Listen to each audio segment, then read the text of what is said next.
রোহিঙ্গাদের সঙ্গে ইফতার করবেন প্রধান উপদেষ্টা ও জাতিসংঘ মহাসচিব।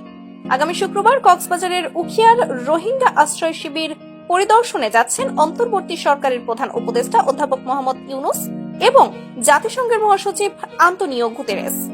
আশ্রয় শিবির পরিদর্শন এবং একাধিক বৈঠক শেষে সন্ধ্যায় শতাধিক রোহিঙ্গাকে নিয়ে ইফতার করবেন দুজন।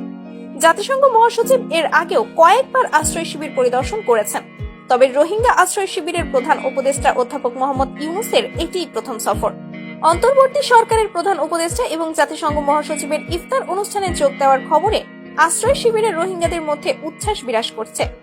সরকারি সংশ্লিষ্ট দপ্তর সূত্রে জানা গিয়েছে, ইফতার অনুষ্ঠানে থাকবে ছোলা, মুড়ি, পেঁয়াজু, জিলাপি, বেগুনি, মরিচা, শরবত সহ আনুষঙ্গিক বিভিন্ন খাবার। রোহিঙ্গা আশ্রয় শিবিরে দুজনের সফরের বিষয়টি শরণার্থী ত্রাণ এবং প্রত্যাবাসন কমিশনার RRRC মোহাম্মদ মিজানুর রহমান প্রথম আলোকে নিশ্চিত করেছেন।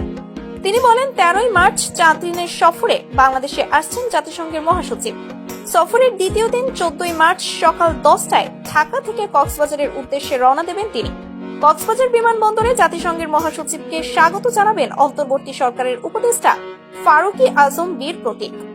এরপর কক্সবাজার শহর থেকে জাতিসংঘ মহাসচিবকে নেওয়া হবে উখিয়ার আশ্রয় শিবিরে। অন্যদিকে একই দিন বিকেল 4টার দিকে ঢাকা থেকে হেলিকপ্টারে উখিয়ার আশ্রয় শিবিরে পৌঁছাবেন